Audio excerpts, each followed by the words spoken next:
मेरे प्रिय बच्चे, क्या तुम जानते हो कि तुम्हें किन कारणों की वजह से इस जन्म में इतना संग्रह करना पड़ता है? चाहे छोटी सी छोटी कामना हो, चाहे छोटी से छोटी इच्छा भी क्यों ना हो, उसके लिए भी तुम्हें बहुत तरसना पड़ता है। कई बार लोगों के लिए जो प्राप्त करना कभी कभी बहुत आसान, बहुत ही सामान्य बात होती है, ठीक वही चीज़ प्रारंभ करने के लिए तुम्हें अत्यंत कठिन संग्रह और श्रम करना पड़ता है। आखिर क्या कारण है जो तुम्हारे साथ ऐसा घटित हो रहा है, जबकि तुम्हारे ऊपर ब्रह्मांड का हाथ है, जबकि वह तुम्हारे पक्ष में कार्य करने को विवश है, जबकि तुम्हारे कर्म भी उचित दिशा में समायोजित हो रही हैं, फिर भी ऐसे कौन से कारण बन रहे हैं जिसकी वजह से तुम्हारे साथ ऐसा हो रहा है? क्यों तुम्हारे जीवन में धन कई बार बहुत सी कठिनाइयों से आता है? कई बार यदि वह तुम्हारे पास आ भी जाए तो वह टिक नहीं पाता, बल्कि किन्हीं न किन्हीं कारणों से वह समाप्त हो जाता है, तुमसे छूट जाता है, तुमसे दूर हो जाता है। मेरे प्रिय, तुम जितना धन अर्जित करते हो उससे कहीं ज़्यादा तुम्हारे ऊपर जिम्मेदारियों का बोझ लाद दिया जाता है। यह कब आया कब चला गया, वास्तव में तुम इसे समझ नहीं पाते हो। मेरे प्रिय बच्चे, मैं तुम्हारी दुविधा, तुम्हारी भावनाओं को समझता हूँ। दूसरों की उपेक्षा कम उम्र से ही तुम्हारे ऊपर विभिन्न प्रकार की जिम्मेदारी आ गई थी।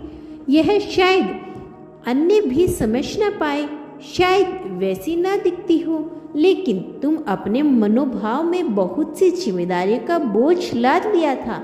बचपन से ही तुम दूसरों को खुशी का प्रयास करते आए हो, खासकर अपने परिवार वालों के लिए, अपने मुख्य सगे लोगों के लिए। तुम्हारे मन में बहुत सी भावना जन्म ली।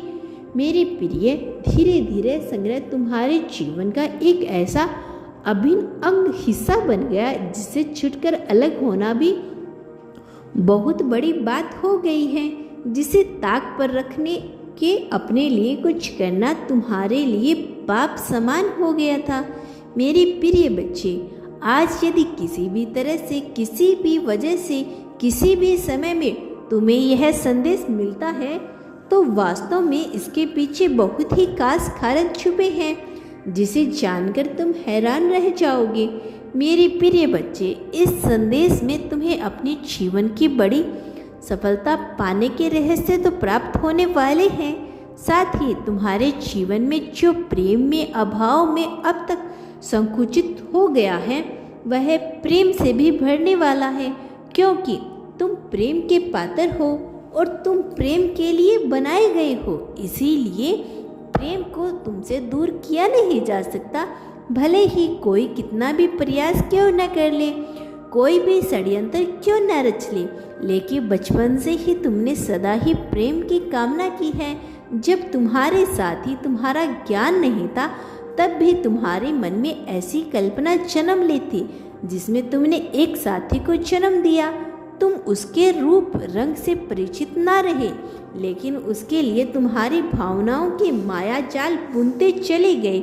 मेरे प्रिय बच्चे, तुम अपनी आंखें बंद करके उसका विचार करते थे, जिसको तुम वास्तव में जानते भी नहीं थे।